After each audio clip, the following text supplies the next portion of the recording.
शैतानुर्रजीम बिस्मिल्लाहिर्रहमानिर्रहीम। अस्सलाम वालेकुम बच्चों, मुझे उम्मीद है आप सब बच्चे अल्लाह के फजल करम से खैर आफियत से होंगे। आज का जो ये हमारा फिफ्थ उर्दू का टॉपिक है, सबक है, वो है मैरी क्यूरी का। आज हम तीसरा पार्ट पढ़ेंगे। बस इसी के साथ ये चैप्टर ख़त्म हो जाएगा। आज आप भी अपनी किताबें खोलो और देखो कहानी। यहाँ से कल हमने पढ़ा यहाँ तक शौहर का हौसला भी बढ़ाती रही। आज हमें पढ़ना है मेहनत कभी रायगा नहीं जाती, मेहनत कभी ज़ाया नहीं हो जाती, मेहनत कभी बेकार नहीं जाती। आखिर वो दिन आ ही गया जब ये दोनों मियाँ बीवी अपने तजुर्बों में कामयाब हो गए और इन्हें अपनी मेहनत का फल मिल गया। एक दिन दोनों शाम को अपनी तजुर्बे गाह से थके मांदे घर लौटे, मगर दोनों बेचैन थे, आराम से सो न पाए और दोबारा तजुर्बा गाह की तरफ चल दिए। कहते हैं जब ये उन्होंने बहुत मेहनत की, मेहनत कभी ज़ाया नहीं हो जाती। आखिर वो दिन आ ही गया जब ये दोनों मियाँ बीवी अपने तजुर्बों में कामयाब हो गई और इन्हें अपनी मेहनत का फल मिल गया। एक दिन दोनों शाम को अपनी तजुर्बा गाह, कहते हैं कि जब ये एक दिन दोनों अपनी ये जो उनका वो तजुर्बा गाह है जहाँ वो ये तजुर्बा करते हैं, थके हुए घर लौटे, मगर दोनों बेचैन थे, दोनों को करार सुकून नहीं था, आराम से सो ना पाए। वो बेकरारी हुई और वो आराम से सो ना पाए और दोबारा तजुर्बा गाह की तरफ चल दिए। जब उनको आराम नहीं आया, चैन नहीं आया, करार नहीं रहा, तो वो दोबारा तजुर्बा गाह की तरफ गए। तजुर्बा गाह के करीब पहुँचे, खिड़की से अंदर झांका तो दोनों मबहूत रह गई। कहते हैं मबहूत मीन्स हैरान। कहते हैं जब ये वापस चले गए तो वहाँ उन्होंने खिड़की से अंदर देखा।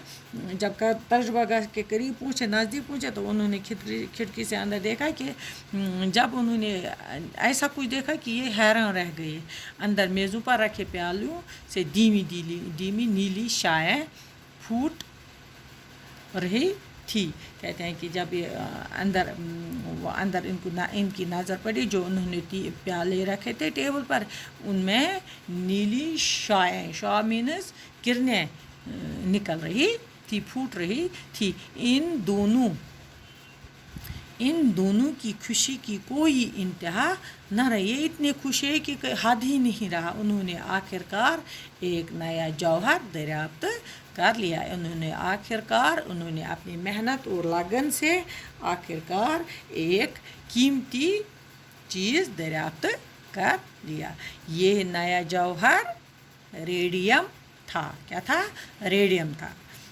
सारी दुनिया में इस दरियाफ्त का शहरा फैल गया।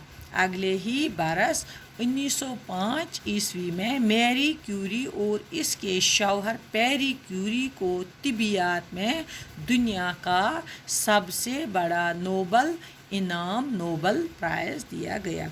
जब उन्होंने उनका इसका चर्चा पूरे दुनिया में फैल गया, शहरत हुआ कि फिर अगले ही बरस, दूसरे बरस इसको इन दोनों मियाँ बीवी को, मैरी क्यूरी और पैरी क्यूरी को तिब्बियात मीनस तिब्बियात में दुनिया का सबसे बड़ा इनाम, नोबल प्राइज़ दिया गया। तिब्बियात मीनस वो इल्म जिससे कुदरती चीज़ों के बारे में हो, वो इल्म, उसको तिब्बियात कहते हैं। मैरी क्यूरी ने यूरेनियम पर अपना काम जारी रखा और इस सिलसिले में कई मुफीद बातें मालूम की। कहते हैं कि मैरी क्यूरी ने इस पर काम जारी रखा, यूरेनियम पर, और उसको कई बातें जो मुफीद थी मालूम हुई। इस काम की ज़बरदस्त तारीफ़ हुई जो इसने ये काम आगे बढ़ाया और इस पे ये करती रही, मेहनत से काम करती रही। तो उस काम का ज़बरदस्त तारीफ़ हुई और 1911 ईस्वी में मैरी क्यूरी को दूसरी मर्तबा नोबल प्राइज़ से नवाजा गया। फिर जब उनका काम आगे बढ़ा तो इसकी काम जो उन्होंने किया वो उस पर ज़बरदस्त तारीफ़ हुई और उन्होंने उनको 1911 ईस्वी में इनको मैरी क्यूरी और उसके शौहर को दूसरा नोबल प्राइज़ मिल गया।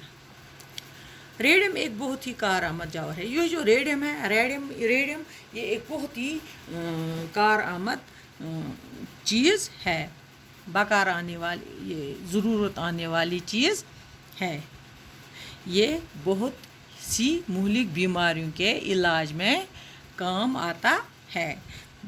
मुहलिक मीन्स नुकसानदेह, हलाक करने वाली बीमारियां जो होती है उनमें ये काम आता है।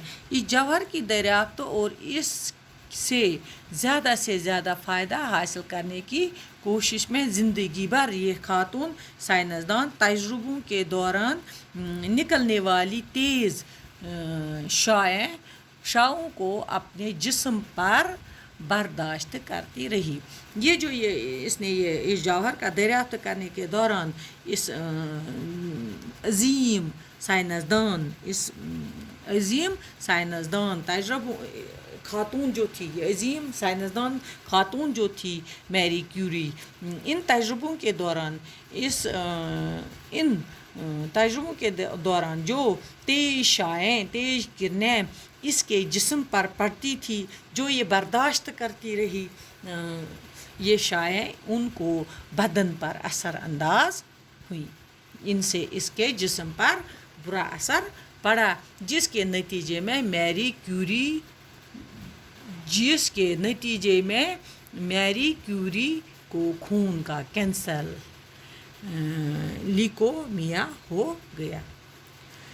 कहते हैं जो इन तेज़ शाओं की वजह से, इन तेज़ किरणों की वजह से उसके बदन पर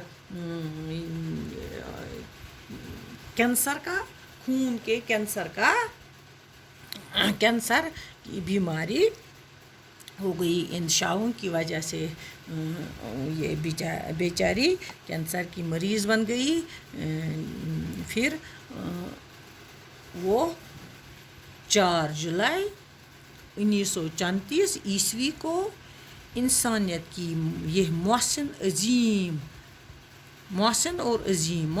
इंसानियत, मोहसिन मीन्स एहसान करने वाली, ये जो इसने इंसानियत पर एहसान किया, अज़ीम साइंसदान इस दुनिया से चल बसी, इस दुनिया से रुखसत हो गई, इसका इंतकाल हो गया। कब? 4 जुलाई 1934 ईस्वी में इसका इंतकाल हो गया। बस इसी के साथ ये चैप्टर ख़त्म हो गया। बाकी वैसा